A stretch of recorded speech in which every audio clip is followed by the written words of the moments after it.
Symmetry is an important concept in both art and math. It is about balance in both areas, and it is useful to understand symmetry to see how math is a part of everything around us. There are three main kinds of symmetry, which are all related to the way one part moves around another. These are reflection, translation, and rotation. One of the easiest kinds of symmetry to recognize is a reflection. This is when two sides of something are mirror images of each other meeting in the center. When we talk about symmetrical shapes, we are talking about reflections. Can you think of anything around you that has two identical sides that are reflections of one another? See if you can make a list of at least 5 things.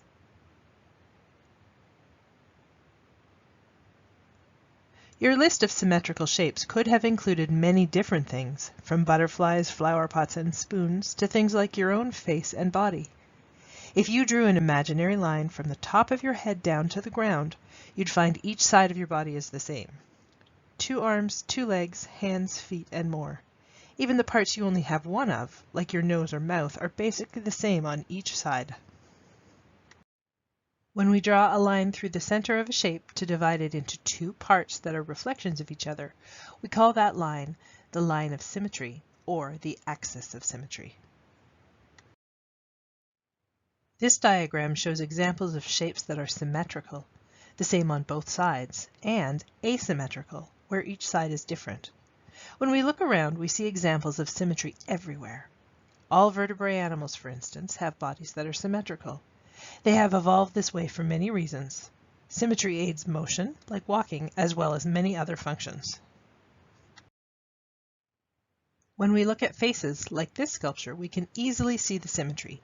2 eyes, eyebrows, and ears, as well as a mouth and nose that are symmetrical, and even structures like our teeth. When we look really closely, though, we notice that there are tiny differences in everyone's face.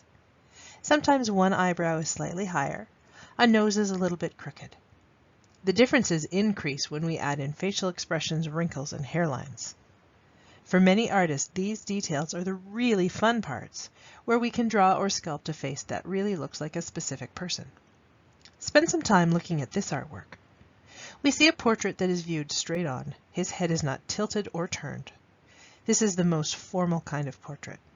At the same time, though, you may start to notice that the artist has played around with the tiny details a bit. This man's hairline is slightly different across his forehead.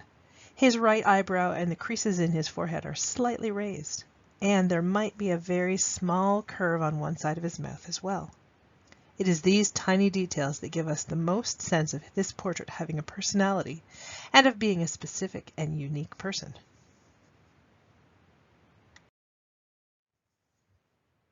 In math, symmetry is very precise. Whether it is talking about shapes or the sides of an equation, the tiny details are important. In art, we have a bit more flexibility. Artists tend to think about symmetry in terms of balance and mood. It is important for a picture to have balance, where all of the parts even each other out. Symmetry helps to make a picture balanced, but small variations are quite useful. A truly symmetrical shape or composition feels very formal, stiff, and sometimes artificial.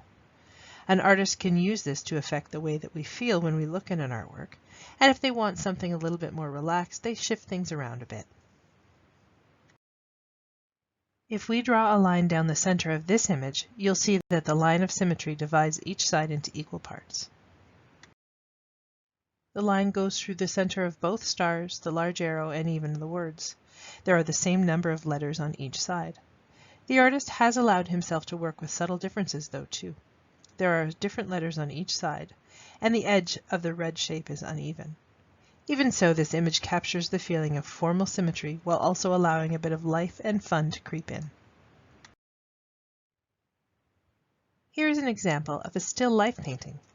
That means a painting of objects rather than of people or places. Would you say that this painting is symmetrical? Why or why not? In truth, the painting is not symmetrical for several reasons, but the artist is working with the idea of symmetry to make this little floral arrangement seem more special. Let's begin with the reasons the image is not symmetrical. The artist has placed the container slightly off-center. This keeps the picture from looking too formal and too artificial. The blue line shows the line of symmetry for the arrangement itself. There is a handle on the container on the right side and something black in the flowers on the left. It might be a leaf or part of the container. The artist has used these two black items to balance each other, but they throw off the formal symmetry. Finally, the flowers are not quite the same on each side. There are two flowers on one side of the line and one on the other. Also, the flowers on the edges are at different heights. On the other hand, the flowers have been arranged with symmetry in mind. The line goes through the red flower on the top and the pink hydrangea right down the middle. There are single red flowers on each side and a cluster of 3 right in the middle. They are close to symmetrical, and I would say that the artist has allowed for these small differences to make the flowers look more natural. Other than the handle, the container is symmetrical, and the shiny highlight has been used to balance the handle in a similar way to the black shape above. This artist has used all of the ideas of symmetry while still allowing the picture to feel lifelike and comfortable. In this painting by Emily Carr, we see another artist who is using the idea of symmetry while still allowing a lot of flexibility. The tall pine tree in the center of the painting acts as an axis of symmetry. The trunk follows the line perfectly, and the line crosses the highest part of the treetop and of the triangle formed by the forest behind. Why do you think she planned her painting this way, while still breaking the rules of symmetry with all of the other trees and sky? She has painted this scene in a fairly abstracted way. She uses shapes and lines to make the trees and sky, rather than painting them just as they looked in real life. It is a dramatic painting, and she uses the formal feeling of symmetry to make it as dramatic as possible. She also wants this tree to stand out, and to perhaps look a bit otherworldly. At the same time, she wants life in her painting, so she allowed some variations. A translation is another kind of symmetry. Looking at this artwork by Andy Warhol, can you describe what a translation is? How does the image on one side move to become a translation? A translation is when an entire shape moves or slides from one position to another without flipping, turning, or changing size. In this artwork, the image of Jackie has completed a translation, sliding horizontally from its original position into the second one. This artist is well known for his portraits with the same image repeated in a single work. He was interested in fame and the ways that famous people's faces often seem to be more of a product for sale than a real person. Here he uses symmetrical translation to repeat one face twice.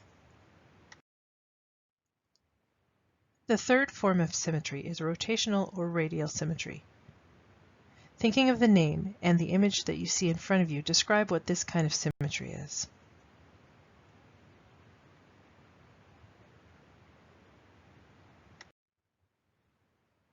In both rotational and radial symmetry, the shape turns on a point in the exact center of the shape. In true rotational symmetry, as the shape turns, it remains exactly the same all the way around.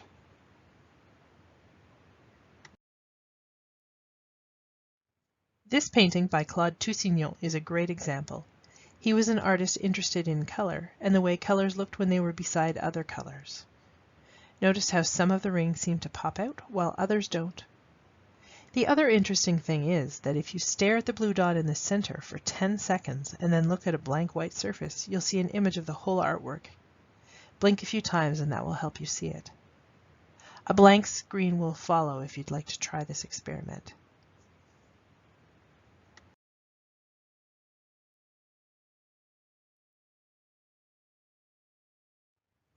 In radial symmetry, you are still focusing on a central point, but there are shapes that repeat by turning around that point. You have multiple lines or axes of symmetry that go through the central point, and the shapes that appear between the lines are the same in each section. Can you think of examples of radial symmetry around you?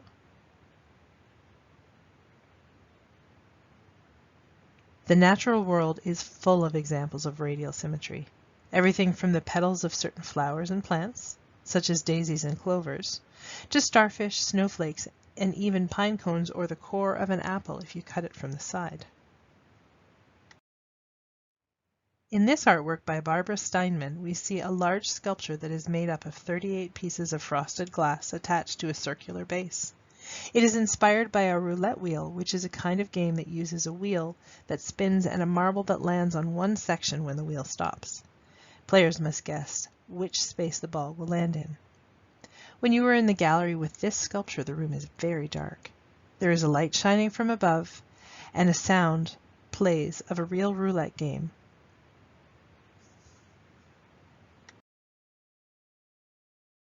If we imagine seeing the sculpture from above, we can see that this artwork is a good example of radial symmetry.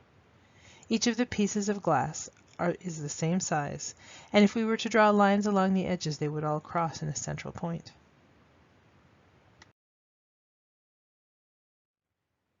There are a few reasons for using symmetry in this work. Because this sculpture is inspired by a real roulette wheel, the artist has reproduced the form of that object. We know that a wheel must be circular and well balanced in order to spin well. The other reason is that symmetry like this, where we find the shapes repeating in a very organized way, is appealing to look at and feels very formal. While this artwork is inspired by a game, it is meant to make us think about serious things. As we've seen in these works, symmetry is an important concept to understand in both math and art. It is a concept that is very visual, and so art is a perfect way to learn about it. Artists use symmetry in a variety of ways to plan their work, to create feelings of being very formal, stiff, or artificial, and understand the ways to break the rules of symmetry to change the mood. The more you look for symmetry, the more you will see it around you. You will find all kinds of symmetry in the natural world, and you'll see it in buildings, vehicles, and other manufactured items too.